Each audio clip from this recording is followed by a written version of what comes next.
Creo que más allá de la vida inmediata, nosotros estamos súper preocupados en nuestra alma que sabe, que persiste en el pensamiento de que somos eternos. Nuestra pregunta es la misma pregunta que le hicieron en un momento a Jesús: ¿qué tengo que hacer? Y quiero subrayar esa palabra: ¿qué tengo que hacer para heredar la vida eterna? Y de verdad que la respuesta del Señor, ahí donde estamos en Lucas capítulo 10, y decíamos a partir del versículo 25, estuvo en la respuesta obvia, pero más completa de lo que a veces nos lo respondemos nosotros mismos. ¿Qué tengo que hacer para recibir la vida eterna? La respuesta es: amarás a tu Dios con todo tu corazón. ¿Cuántos dicen: Señor, yo te amo con todo mi corazón? Pero Dios dijo: pero amarás a tu prójimo como a ti mismo, para heredar la vida eterna. Quiere decir que nosotros tenemos que ser el hilo conductor de un amor que nos nutre, que nos llena, que nos visita, pero no podemos arroparnos solo nosotros de ese manto tan hermoso. Y eso es tan así, Dios es tan dador, que si nosotros no damos, como que podemos quedar sin la dádiva aún de la salvación y la vida eterna. ¿Me van siguiendo, no? Si queremos salvación y vida eterna, tenemos que amar a Dios con todo nuestro corazón, pero tenemos que amar al prójimo también. Y la pregunta clave era: ¿qué tengo que hacer para heredar la vida eterna? ¿Qué tengo que hacer en cuanto al amor a Dios? Bueno, Dios dice en su palabra: el que me ama, mi palabra guardará. Y ahí estamos, funcionales en una palabra no de auditorio nada más, sino de aplique en nuestros corazones. Y también tenemos que mirar en el más allá de nosotros mismos, porque a veces nosotros somos un poquito tipo la iglesia, ¿no? Capaz que en lo mejor de los casos tenemos puertas de blindes en nuestra vida y miramos en la transparencia, miramos para el otro lado, pero bueno, está ese muro de separación. Yo no sé si algún día intentaste, espero que no, traspasar una puerta blindes, ¿no? Es una puerta reforzada de seguridad en realidad, y a veces ese parate está deteniendo demasiado a la iglesia. Pero en una cuestión de heredar la salvación y la vida eterna, el Señor quiere abrir, quitar, romper los cerrojos de nuestra propia vida para estar llegando en ese más allá de la existencia de la vida de nuestros prójimos. Me van siguiendo, ¿no? Es ese prójimo que está ahí y que está para ser atendido porque está en profundísima necesidad. Y Dios está mirando en su campo visual, está mirando en un entorno de nosotros mismos, pero creo que hoy va a radicar, como en este pasaje nos cuenta, va a radicar el objetivo, sí, de su mirada en los buenos samaritanos. ¿Cuántos levantan su mano y dicen: Señor, yo quiero ser un buen samaritano? Por eso esta palabra, ¿no? Esta palabra que justamente ya te la mencionaba y la podemos leer acá en Lucas capítulo 10, versículo 25, dice que aquí un intérprete de la ley se levantó y dijo para probarle: Maestro, ¿haciendo qué cosa heredaré la vida eterna? Él le dijo: ¿qué está escrito en la ley? ¿Cómo lees? Aquel respondió, dijo: amarás al Señor tu Dios con todo tu corazón y con toda tu alma y con todas tus fuerzas y con toda tu mente, y a tu prójimo como a ti mismo. Y le dijo: bien has respondido, haz esto y vivirás. Hablando de vida eterna. Pero él, quien le preguntaba, ¿no?, queriendo justificarse a sí mismo, dijo Jesús: ¿y quién es mi prójimo? Y el Señor les contó, escuchá bien, no es una parábola, es una historia.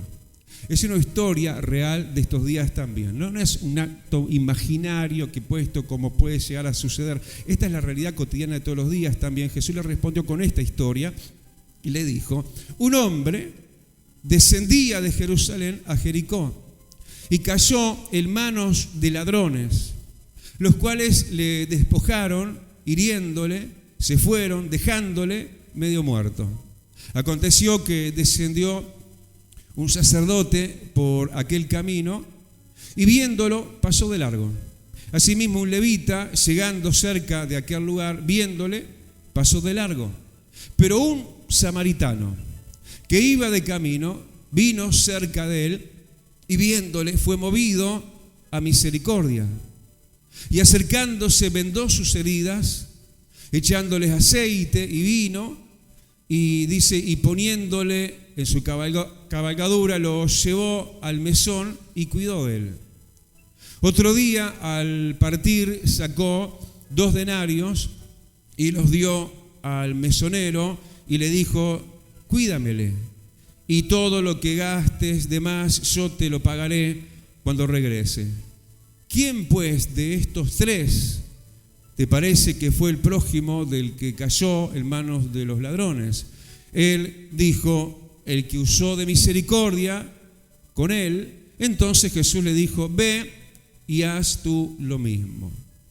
Qué manera resolutiva, ¿no? La del Señor. Tan práctico es el Señor. A veces nosotros no vamos de márgenes, ¿no?, en lo que son teorías y buenas intenciones. Pero la verdad está plasmada delante de nosotros. La gente está en caída abrupta. La gente está en caída vertiginosa, está en caída libre, yo diría, ¿no? Porque es un poco lo que nos narra, que estaba viéndose en esa escena que es también de estos días, ahí a partir del versículo 30, donde dice que un hombre descendía. Hay mucha gente que está en descenso. Y gente que quizás vos la podés ver y se la puedan creer ellos mismos, gente robusta, gente fuerte. De hecho, dice que era un hombre. Yo me imagino que los hombres de aquel tiempo eran más fornidos que los hombres de este tiempo, ¿no? Porque mucho era quizás el trabajo físico que ellos tenían que hacer, pero de nada sirven las fuerzas para la tarea que hay que hacer, y más aún en este tiempo, en un trajín de cosas que pasa por alto y por encima y es arrasador, y no hay fuerza humana que pueda con el mal que está habiendo en estos días, ¿no? Ese hombre, ¿no?, ese único. ¿Cómo nosotros tenemos que mirar en la particularidad, en la singularidad del valor que Dios le da a ese uno? Nosotros a veces estamos mirando, está bien, estamos mirando por multitudes. Si esto te pareció grande, siempre lo digo, en realidad esto es chiquito, este es un prehablande para lo que algún día será en un estadio. Pero Dios, que es un Dios de multitudes, de hecho Jesús estuvo siempre atendiendo multitudes también, pero también Él estuvo atendiendo lo singular y lo personal de cada uno, el valor que tiene para el Señor una persona. Los otros días yo estaba saliendo, le pido a mi hijo que me acompañe a la puerta porque estaban acá de ensayo, había que cerrar, bueno, que pasara el pasador, y yo estaba así con la hora súper ahogada arriba, ¿no? Porque tenía que llegar, sí, en cierto horario, bueno, para no perderme el que iba a pasar, que era el ómnibus para casa, ¿no? Y de repente cuando voy saliendo me encuentro con una mujer que se detiene, ¿no?, ahí delante de los blindex y mira para adentro, ¿no? Y así como Dani cierra la puerta, yo me le zarpo a la mujer. Y claro, porque yo dije, estará mirando, ¿no?, cuestión de la iglesia y todo eso. Y cuando me acerco, ella me dice, yo no lo conozco, no te conozco a vos. Pero bueno, yo le digo, pero mira, vi que estabas mirando para ir para la iglesia. Ah, es una iglesia, no sabía. Y ahí me quedo charlando con ella. Y por ahí el batallar del pensamiento, no, pero yo estoy apurado, tengo que hacer. Mira si me pierdo el ómnibus, pero de verdad el valor que tiene un alma, el valor, sí, que tiene un alma para Dios. Esto, hermano, que además talla lo que tiene que ver con nuestra vida personal y nuestro informe que a Dios llega en los cielos, en cuanto a eso que Él quiere que nosotros seamos gente misericordiosa. Gente que veamos a la gente como Él la está viendo, como Él la describió, ¿no?, en este versículo que estamos en el versículo 30, personas que están en descenso. Sí, personas, y este dice que estaba descendiendo de Jerusalén. ¿Por qué dice eso? Bueno, porque Jerusalén está en una altura de 1700 metros de altura, ahí arriba está Jerusalén. Por eso geográficamente dice que estos estaban descendiendo, pero geográficamente en el mapa espiritual la gente está en descenso. Cada día está más lejos de la Jerusalén de Dios, cada día están más cerca del hoyo eterno. Están en caída libre, como te decía. Están descendiendo. Pero además de males, sí, dice que ¿a dónde iba a Jericó? Y eso es tipo del conflicto, porque Jericó simboliza el lugar de guerra. ¿Dónde empezó la guerra para el pueblo de Israel sino en Jericó? La gente está en descenso abrupto, cada vez más cerca de la condenación. y van rumbo a conflictos mayores todavía, van rumbo a Jericó. Pero para peor de males, dice que cayó en mano de ladrones. Y eso yo lo puedo aplicar, y vos también, más allá de la mera apariencia de la gente. La gente ha caído en manos de Satanás. Dice que el diablo vino a matar, a robar y a destruir. Y la gente está como esta gente, ¿no? Como este hombre que cayó en manos de ladrones. Los demonios los tienen en sus manos, en sus garras a la gente. Y eso lo tenemos que nosotros visualizar de esa manera. Y dice que además esta persona que estaba entonces agarrada, ¿no?, por esas garras espirituales, podemos decir así, lo mirábamos justamente cuando comentamos lo del viernes. Pobre esa muchachada, esa juventud. Yo veía cuando venían el ómnibus, ¿no?, para el culto, madres con sus hijos bastante adolescentes y jóvenes llenando el ómnibus para venir a esa marcha. Y yo digo, realmente es como que la fuerza del enemigo los tiene en su puño. Cómo están realmente, como se denota en esta palabra, y cómo también están sufriendo como que no solamente cayó en manos de ladrones, sino en el despojo, en la pérdida. Vos te pensás a veces por lo que se ve que la gente es eso que vos ves, pero la gente está sufriendo el despojo, el desgaje, ¿sí? Están perdiendo sus vidas por pedazos. Tanto que a veces dicen no aguanto más la vida. Por eso es que hay tanta gente que se suicida. ¿Me estás escuchando, no? Por eso es que hay tanta gente que dice no aguanto más. Porque además, cuánta lista negra, ¿no? Además de todo esto, del despojo, dice que fue herido por la violencia, ¿no? Por el golpe, por el maltrato, por las relaciones tóxicas, como se dice ahora. Cuánta gente, ¿no?, que está cargando con heridas, y dice que ahí estaba como, lo dejaron como abandonado, como medio muerto. Qué cuadro más tedioso y espantoso. Esa es la realidad que hay del otro lado del blindex. No solamente de la iglesia, sino del lente de tu vida, que a veces nosotros miramos a través de nuestro lente y bueno, sí, uy, qué horror, está todo eso así.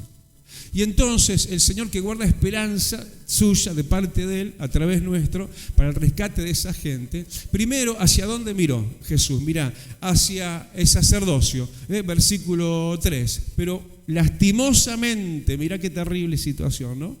Dice que el sacerdocio, el sacerdote en este caso mencionó el versículo 3, también estaba de descenso, también estaba descendiendo.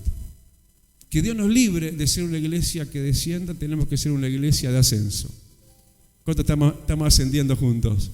Dale el aplausote grande. ¿Cómo no voy a estar ascendiendo, pastor, si me hizo subir no sé cuántos escalones hoy para venir acá? Claro que tenés que subirlos. Y ahí estaba el sacerdote también, en ese mismo camino del mundo, mundanalizado, en el descenso, dejando las espaldas lo de Dios, Jerusalén. Y en Jerusalén el templo y las cosas. Que Dios nos libre de tener nuestras espaldas para las cosas de Dios y acordarnos solo los domingos, capaz. Lo conocíamos de eso. Estaba en esa condición previamente aclarada. La radiografía demuestra el diagnóstico del sacerdote y por ende lo que termina pasando. Pasa cerca de y pasa de largo. Lo ve, pero como sin verlo. Lo contempla, pero sin el amor de Dios. Entonces no hay frenos. Simplemente avanza porque seguro estaba apurado, seguro perdía el ómnibus, ¿no? Seguro tenía cosas que hacer. Asimismo, pasa el levita. Primero que decirte, somos todos sacerdotes, ¿eh? En condición espiritual somos el real sacerdocio de Dios. Aunque no tengas cuello clerical, sos el sacerdote verdadero de Cristo. Pero también pasa los levitas, y todos también somos levitas. ¿Saben cuántos levitas hay acá? ¿Cuántos somos? ¿Te das cuenta cómo cantaste como un levita, ministraste alabanza a Dios?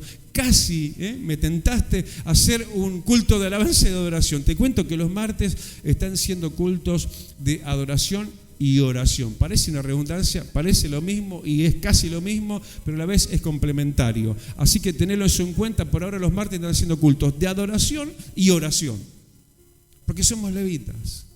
Y a veces estamos así súper enamorados y qué lindo, o que no tan lindo, capaz que entonamos, ¿no? Pero para Dios eso llega, allá arriba llega actualizado. Y somos levitas para Dios, somos gente que nos enamoramos, que amamos, que adoramos al Señor y contemplamos, disfrutamos. Y acá la clase levita también asimismo dice y lo aclara, lo engloba con el sacerdote en cuanto a su condición de descenso, también asimismo el levita, llegando cerca del lugar, viéndolo, pasó de largo. Ahora aparece en escena uno que uno dice es el que menos, el samaritano. ¿Viste esa gente que se cree menos? Que se piensa que son, no sé, como que invisibles, que son anónimos, que no tienen ningún título, porque acá el sacerdote tenía el título de sacerdote, el levita era levita, tenía reconocimiento, tenía el cartel. ¿De qué sirve, no? Muchas veces. Y este no tenía cartel, pero era un buen samaritano. Ese que quizás no se nota ante la mirada de nadie, pero ahí se detuvo la mirada de Jesús. Para estos dos una mención cortita, sacerdote cortito, levita cortito, y con los ocupados con misericordia por la gente que está en necesidad, la largura de Dios, el reconocimiento de Dios, y pasamos a ser ejemplo para muchos. Ahí está, se prendió el cartel de aplausos, ¿no? Lo vamos a poner. La otra vez cuando dije vamos a poner, necesitamos un reloj, y Gustavo plantó el reloj ahí. Se me hace que ahora me voy a poner el cartel de aplausos, ¿no? No, eso se hace en la televisión nada más. Acá nos sale de corazón. Nos sale de corazón. Dáselo entonces, decirle, amado, yo soy, quiero ser ese samaritano. Los samaritanos eran un poco mezcla, ¿no? Sí, se sabían ellos, de raza no eran lo mejor. Porque tenían un tanto de y otro tanto de ese otro de también. ¿Por qué? Porque los samaritanos tienen como origen un momento de exclusión, diríamos así, que Dios sacó. ¿Se acuerdan, no? Las 10 tribus del norte. ¿Se acuerdan cuando se partió al medio el reino de Israel? ¿Se acuerdan de eso, no? Y esas 10 tribus fueron deportadas, excepto Judá y Benjamín, quedaron allá abajo, en Judá. Y entonces quien los deportó y se los llevó cautivos por lo mal que se estaba portando el pueblo de Dios en aquel momento, ese rey dominante plantó a esa gente ahí en Samaria, Israel, tierra de Israel, gente extranjera que se volvió mezcla, ¿no? Y hay gente que se mira a sí mismo y dice, yo no soy todo lo que debería de ser, ¿eh? Me siento a veces como un samaritano, como un invisible, un invisibilizado, que como que no me ven, no tengo cartel, no tengo título y parece que no me reconocen. Yo estoy siempre como pastor tratando de estar mirando, ¿no?, con la parabólica de Dios para que nadie se escape de este don maravilloso y glorioso que es no solamente estar, sino poder servir a Dios, ¿no? Pero hay gente que se siente así como que no califica. Pero cuando esa gente nos terminamos dando cuenta qué tipo de gente en verdad somos, porque aunque seamos aparentemente tan chiquitos, para Dios somos grandes. Y terminamos demostrándonos a nosotros mismos, por no decir Dios nos demuestra a nosotros mismos quién en verdad somos en Él, quién en verdad somos en Él. Porque en definitiva ni sabría quién era, pero terminó sabiéndolo, obviamente, de que Él era una persona amada, reconocida, inspirada y movida por Dios, pero además equipada por Dios. Porque este samaritano, versículo 33, mira la edad de Cristo, este samaritano no iba descendiendo. ¿Qué dice ahí? Iba de camino. Ya la calificación fue otra. Ya no es está en descenso. Ya no es no es el de antes. Este no congrega como antes, este no ora como antes, este no ayuna como... No. Este va de camino, este va bien. Pero justamente quizás por eso dice que vino cerca de ese hombre maltratado, herido, golpeado, ultrajado, ¿sí?, y dejado como medio muerto. Vino cerca de él, lo vio y captó la señal. A diferencia de los otros, captó una señal que lo atravesó. Indudablemente lo paró. Dijo, no importa que pierda el ómnibus. Y viéndolo, fue movido a misericordia. Ese fue movido es que Dios lo movió a misericordia. No es se movió a misericordia. Déjate mover a misericordia. Me va siguiendo, ¿no? Fue movido a misericordia. ¿Viste cuando Dios te quiere mover y vos plantás el pie y ahí te pones duro? ¿Sabes qué? No para siempre va a contender mi espíritu con el hombre, dice el Señor. Así que no nos ponemos tediosos y caprichosos y cabezones con Dios, sino si Dios nos dice, hacé tal cosa, andá y hacelo. ¿Viste como María Laura que fue a orar y orando por Alejandra? No solamente Dios bendice a Alejandra, sino que bendice a la que está a la cama de al lado. Yo cuando veo a María Laura orando me voy a arrimar a ver si me toca algo, ¿no? ¡Qué tremendo! Es hermoso, hermano, ver cómo cuando vos te dejás mover a misericordia, Dios te acompaña. De tal manera, Dios lo acompañó que lo equipó. Porque yo me doy cuenta que este samaritano venía con botiquín. Y venía con un bagaje del cielo tremendo. Porque ya te dije, este no venía, diríamos, no venía dándole la espalda a Jerusalén, iba de camino. Así que lo veo como un hombre equipado con el dote de Dios para la necesidad del momento, diríamos, el momento con Dios, si vamos nosotros en Dios y con lo de Dios a la gente que está en necesidad. Porque tampoco no estaba en Jerusalén, si había pasado por el templo ya no estaba ahí, pero seguía siendo quien tenía que ser. Viste que no nos estamos mudando de ropas, de repente me visto de unas cuando entro en la casa, en la presencia de Dios, y luego salgo al mundo y soy uno más. Sino que se mantuvo en esa vestidura. Y Dios se mantuvo pudiendo contar con él. Yo creo que debería ser un hombre ocupado también. Yo calculo que él tendría también sus horarios, tendría sus obligaciones, tendría sus compromisos, pero él se dejó mover. Se dejó mover a misericordia. Y dice que acercándose, por eso te dije que venía equipado y venía con el botiquín, ya estaba preparado. Acercándose, dice, vendó sus heridas. Ya venía con vendas. Ya estaba con eso. ¿Qué le digo? ¿De qué manera le hablo a esta persona? ¿De qué manera yo puedo ayudarle con sus heridas? No fue aquello, cuando venga el pastor, cuando esté el culto, se lo zarpo ahí y bueno, que se arregle como pueda. No, él estaba preparado. Él sacó no sé de qué bolsillo las vendas. Él estaba preparado porque yo creo que él habría sido un vendado por Dios, ¿no? Y cuando uno tiene, de lo que tiene da. Y uno, ¿sabes por qué pasás por heridas, no? Para aplicar venda de Dios. ¿Viste cómo son las vendas? Son gasas, ¿no? Y bueno, ¿sabes cuántas gasas te estás poniendo? Porque son una tras otra tan finita que vos podés sacar de lo que Dios te dio y compartir de gracia lo que de gracia recibiste. Él sacó seguramente de su experiencia con Dios y empezó a vendar las heridas. De una persona que estaba herida, de una persona que había sido golpeada duramente. Me está siguiendo, ¿no? Una persona que necesitaba eso y una persona, el samaritano, que no solamente tenía para eso, sino que además venía con el bagaje, como te digo, del reino de los cielos. El hombre venía preparado, tenía, además de vendas, tenía, versículo 34, dice que tenía aceite y vino. Así que ya sabés cómo tenés que salir por la 18 de julio y cuando andes por tu trabajo y por tu casa y por tu familia y por tu vecino y por donde no te imaginás que de repente Dios te va a precisar, tenés que andar con las vendas de Dios y tenés que andar ungido y tenés que andar con el vino, con el gozo y la alegría de los cielos. Aleluya, así te quiero y te necesito. Buen samaritano, iglesia mía, sos mi esperanza, te dice Dios para este tiempo. Aleluya, así que no nos vamos a quedar de brazos cruzados. Fue movido a misericordia, vendó heridas, echó aceite y vino. Y cargó con la persona. No fue, tomá, agarralo vos, pastor. Cargó con la persona en su cabalgadura.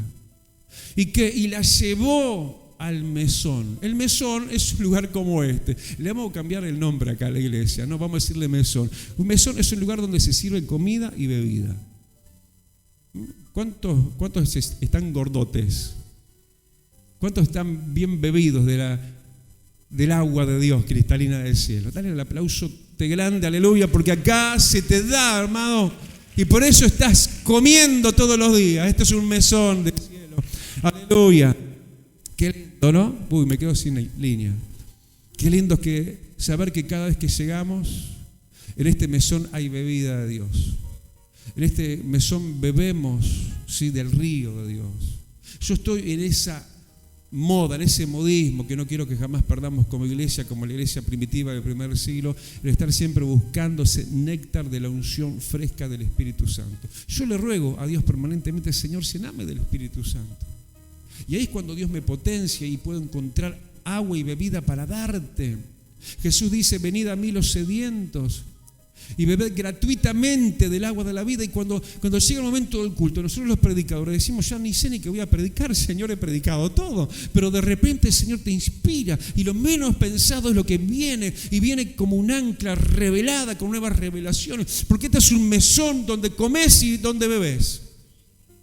Pero mira cuántas sillas, cuántas butacas, ¿no? Tendría que haber dicho libres. Un mesón que lo tenemos que llenar de almas. Y estaba de alguna forma contribuyendo, ¿no? con esto de llenar el mesón. Y dice que lo cargó a pero además lo llevó al mesón y él cuidó de él. Él, el samaritano, el misionero todavía no, el pastor todavía no. Él cuidó de él. Es lindo cuando te haces cargo de lo que Dios te hace cargar con tu corazón. Así que vos tenés que ver por esa persona, tenés que ver cómo está, tenés que hacer contacto, tenés que ganártelo primero, tenés que traerlo, tenés que velar por él. Nosotros estamos haciendo en grupos más reducidos, grupos de contención, donde a través de lo que llamamos también Hogares Luz, estamos funcionando en eso de estar más cerquita unos con los otros. En eso que es más fácil sanarnos, ¿no? Y compartir vendas y recibir esa unción que se comparte aún a través de la distancia, porque hay gente que le hace falta ese contacto que sea a la distancia. Pero qué lindo es poder, cuánto mejor, ¿no? Venir al mesón. Yo le decía a alguien anoche, ¿no? Tarde en la noche, pero seguíamos chateando con ella de lo importante que es venir presencialmente. Sí, pero yo escucho, pastor, pero no es lo mismo como estar ahí en acto presencial. Y dice que entonces, estando ahí, el samaritano cuidó de él, sacó de lo suyo, sacó de sus finanzas para que el mesón permaneciera abierto. ¿Sabes que tenemos que pagar alquiler en estos próximos días, no? Me arranco los pelos, no, pero tengo fe y tenemos todo fe y esperanza de que Dios nos va a ayudar con muchos samaritanos que nos vamos a poner la camiseta del reino de los cielos para pasar adelante, sí, este momento de estrechez, pero que Dios lo transforma en holgura. Demos un aplausote grande y vamos a hacer como el samaritano también, que sacó de lo suyo y ahí le dijo, ¿no? Ahora sí al misionero le dijo, ¿cómo fue que le dijo? Cuídemelo. Como que había un sentimiento de pertenencia. Cuídamelo, como diciendo es mío. Mira que te lo confío a vos, pero es mío. Como que Dios te lo dio a tu cargo también. Y esto es maravilloso, hermano, llenó el ojo de Dios. Esto tan diferenciado con el sacerdote, con el levita. Sí, quizás mera apariencia, pero de actividad de misericordia muy poquito. De actividad por fuera del blinde es muy poquito. Entonces la pregunta inicial se respondió con un ejemplo práctico, porque la pregunta literalmente era, ¿qué tengo que hacer? ¿Para qué? Para heredar la vida eterna. ¡Wow! Si será importante esto y excluyente si no lo hago. ¿Y de qué manera entonces cómo se resume todo esto? Bueno, versículo 37 lo resume claramente, dice que el samaritano usó misericordia. Es lindo, amado, usar lo que tenemos porque Dios ha tenido de nosotros misericordia. Y de esa misericordia que tenemos podemos usar y podemos dársela y nos estamos asegurando a nosotros mismos en cuanto a nuestro destino eterno. Entonces le dijo a ese que había preguntado ¿qué tengo que hacer para heredar vida eterna? Versículo 25, conclusión, versículo 37, sí, lo mandó a usar misericordia y le dijo, ve y haz tú y todos nosotros lo mismo. Demos un aplauso súper grande, aleluya, aleluya. Haz esto y vivirás en la vida eterna, pero vas a vivir acá abajo en una plenitud, en una realización, diciéndote y sintiéndote que estás haciendo lo debido. Te vas a sentir tan bien y mejor aún que recibir, porque más bienaventurado es dar que recibir. Inclina tu rostro y oramos. Amado Jesús, gracias. Gracias por la practicidad de tu evangelio, Dios. Gracias, Rey, porque definitivamente estamos encuadrados, amado, en tu mirada. No queremos caer, Señor, en la clase sacerdotal, quizás de un tiempo, Señor, de desvalío espiritual, donde tantas cosas se saben y se aprenden y se hacen exteriormente tan bellas y tan lindas. Señor, pero en cuanto a este contenido mayor y más importante que es tener misericordia, a veces estamos tan flacos y tan delgados. Pero queremos, amado, dejarnos llevar. Por eso que está en nosotros como samaritanos que somos. Gente, Señor, que tenemos lo tuyo. Porque hemos pasado por lo de ese hombre. También nosotros estábamos en descenso en un momento de nuestras vidas. También habíamos caído en manos del maligno. También habíamos sido heridos, golpeados y dejados como muertos. Pero tuviste de nosotros misericordia. Ahora tenemos para dar misericordia entonces. Y bienaventurados los misericordiosos, porque ellos alcanzarán misericordia. Hermano, yo te invito a que te pongas de pie. Vamos a adorar, pero como verdaderos levitas. Vamos a adorar, sí, por supuesto, con nuestro cántico, con nuestra voz, con nuestra adoración, con nuestro corazón, pero con nuestra manera de actuar, con nuestra manera de hacer. Es tan lindo vivir el Evangelio, es lo más lindo que hay. Porque son las buenas nuevas, ¿sí? ¿Eso qué quiere decir? Alegres nuevas. Y cuando esto es un evangelio que se te implanta en tus huesos y en tu manera de funcionar y de andar en la vida, donde hay tanta gente que está golpeada, que está herida a un costado del camino y tantos nada más que religiosos pasan de largo, nosotros cuando nos detenemos nos sentimos en esa vida plena, nos sentimos tipo Cristo. Somos verdaderos cristianos, porque cristiano quiere decir pequeños Cristos. Porque Jesús hizo eso mismo contigo y conmigo, se detuvo. Nadie se había detenido con nosotros, todos pasaron de largo. Clamamos, levantamos desde el suelo, levantamos nuestra mirada y nuestra mano y quizás nadie se detuvo. Pero sí el buen Maestro, sí tú, amado Jesús. Señor, gracias porque esta iglesia se va a llenar. Porque cada uno de estos samaritanos va a traer a alguien. Lo va a traer, Señor. Se va a hacer cargo. Va a hacer uso de misericordia. Señor, va a traer, aleluya, a todos esos, amados, que están ahí al pasar nuestro. Y ya no vamos a pasar de largo, ya no. No nos vamos a apurar porque estamos apurados, nos vamos a detener. Porque tú, siendo Dios, te detuviste en nosotros. Vida Abundante te invita a su nuevo lugar. En 18 de julio, 1280, Casilla Guarón, ex Cinemateca. Un ambiente de alegría y esperanza te espera cada día. Domingo, 10 horas. Martes y jueves, 17 horas. Miércoles y viernes, 19:30 horas.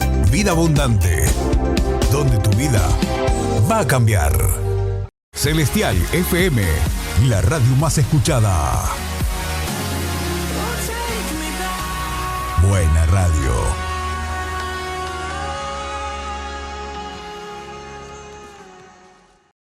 Ahora podés descargar de Play Store la aplicación de Celestial FM 90.7.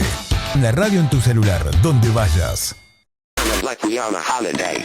Porque la música es parte de nosotros y de nuestras vidas.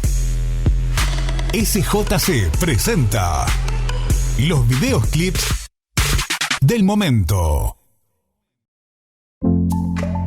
Personas que nos cuentan sus vidas, sus momentos, sus dificultades y cómo pudieron superarlos. Entrevistas en SJC, el canal de la familia.